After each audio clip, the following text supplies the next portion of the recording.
Hello everyone, welcome to WebTech Tutorials. Today's tutorial is about how to save a TikTok video. So if you're using TikTok and you come up to a video that you like, you want to save it for watching it later as well, you can do it in very few simple steps. So first of all, if you have not subscribed to our channel, don't forget to hit the subscribe button to WebTech Tutorials for our helpful web tutorials. Moving on to how to save the video of TikTok. So go to the favorite video of yours that you want to save from TikTok. After you have come up to the video that you want to save, simply tap on the share button at the right side of the screen. You can see below the comments, tap on the share button.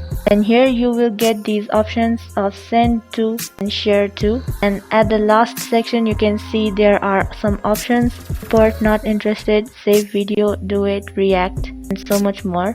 So you simply need to tap on that save video button. Then this video will start downloading from TikTok and will be saved in your mobile phone device successfully. So the video has been saved. Now you can go to your gallery of your phone and check if the video has been saved or not. So you can see your gallery has been saved with this TikTok video that you just downloaded from TikTok. I hope this video was helpful to you guys in learning how to save a TikTok video. Thank you for watching our video till the end. Do like our video and also hit the subscribe button to WebTech Tutorials. Don't forget to hit the bell icon for more upcoming tutorials, and if you have any comments you can mention them in the comment section below.